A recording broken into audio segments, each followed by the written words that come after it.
On reste sur l'île Rouge pour tenter de comprendre quelles sont les causes des crises électorales qui se succèdent depuis des années.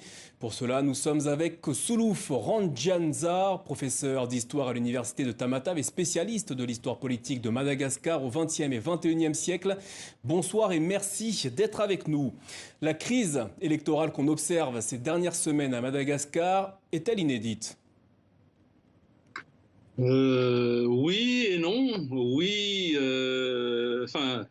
je commencerai par le non d'abord, parce qu'il y a plusieurs crises autour des élections à chaque fois, soit une crise préélectorale, soit une crise pendant les élections, soit une crise après les élections.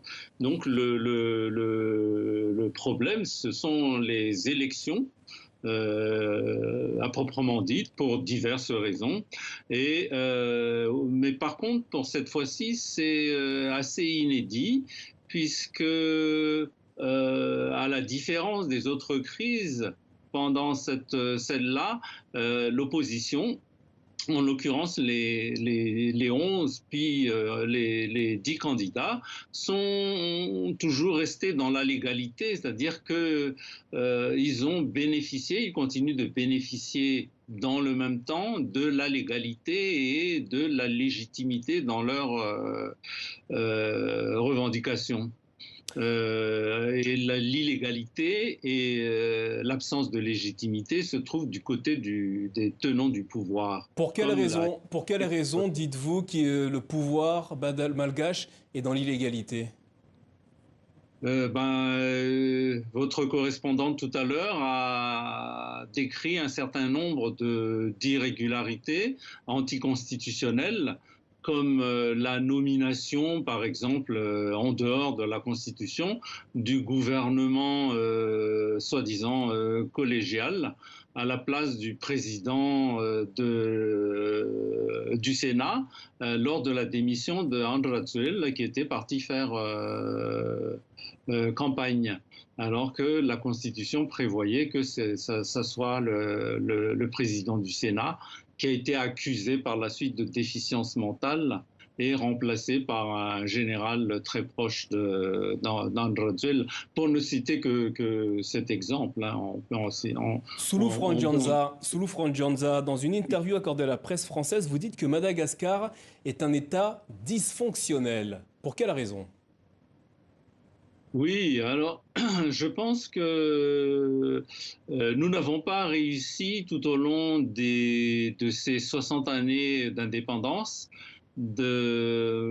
d'hybrider la culture démocratique occidentale, mettons, pour aller au plus court, et une culture royale précoloniale. Je crois qu'on a pris les mauvais côtés des deux systèmes et qui ont fait qu'on se soit trouvé dans cette situation qui se répète et ce système s'améliore dans le mauvais sens au fur et à mesure des décennies, et on en arrive maintenant à une espèce de caricature d'une fausse royauté qui ne dit pas son nom. C'est un pouvoir concentré autour d'une personne qui représente un conglomérat d'intérêts financiers et occultes.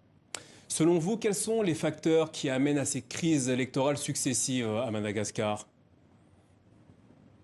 Justement, c'est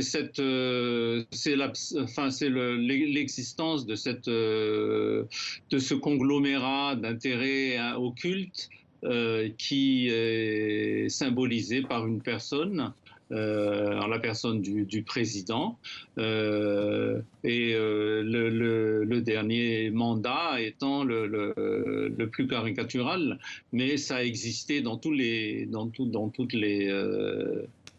précédents exercices, hein, mais à moindre degré. Et selon vous, comment sortir de cette situation à Madagascar ? Il y a un groupe qui est en train de se former. Je pense que il y a beaucoup de choses dont on peut en attendre beaucoup de choses positives, qui est enfin, l'un des initiateurs, l'une des initiatrices est la présidente, l'actuelle présidente de l'Assemblée nationale, qui a réussi donc à mobiliser un certain nombre de personnalités, d'anciens hommes politiques, d'universitaires, enfin, de différentes couches de la société.